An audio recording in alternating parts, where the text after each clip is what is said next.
Supporters of the president and Republican lawmakers planning to challenge the Electoral College certification process tomorrow are feeling energized ahead of several planned protests in Washington. Republican Senator from Tennessee, Marsha Blackburn, says she will join the challenge just hours from now. She joins us live to explain. Senator, good to see you. You too. Thank you. Okay, so one of the House members who is joining this very wholeheartedly says, I don't want to mislead the American people. I don't think that we're going to have success in changing the results as they now stand. But this is something on principle I think I need to do. What are you hoping to accomplish tomorrow?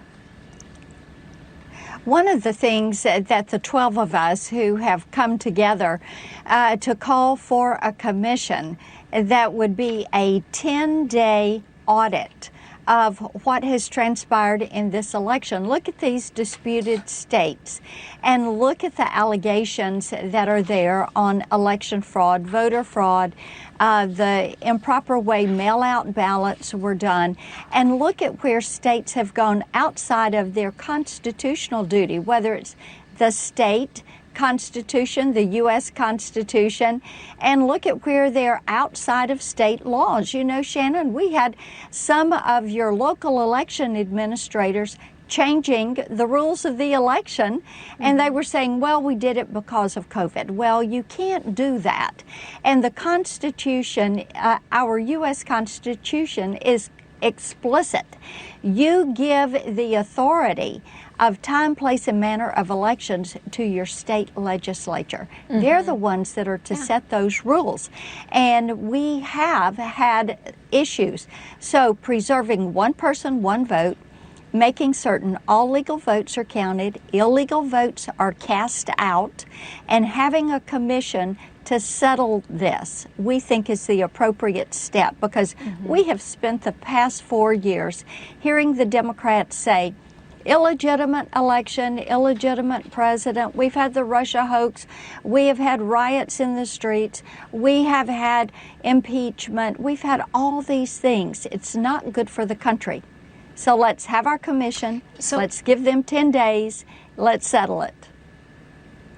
Okay, so critics will say a lot of what you're saying is accurate, that the Constitution does give the power to state legislatures to make the changes to their laws that regard their elections. And in many of these cases, it was done by different officials or by secretaries of state or even by a court that, a state court that condoned what they did.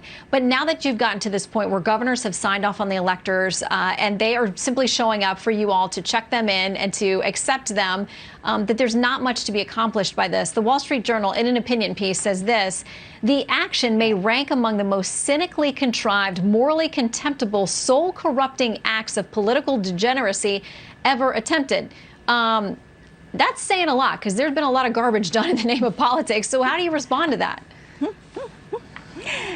You know, we've been called all sorts of things. We are doing our constitutional duty. Now, you can go back and look at 2017, 2005, when Barbara Boxer led opposition, 2001, when there have been objections. The Democrats have carried those out. They carried them out in 1969, and people thought that was a really good thing when they expressed their concerns. We are looking at 1876, that election, and they put the commission forward in 1877 to decide who would receive the electoral votes, whether it would be Rutherford B. Hayes or Samuel Tilden.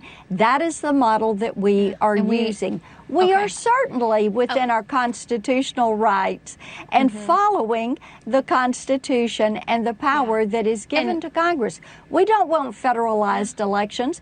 We want to make certain we respect the Electoral College. Yes, and this is your right. And we'll watch tomorrow. The world, the country will all be watching, covering it minute by minute, as it may take longer than tomorrow. Senator, thanks for stopping in to explain.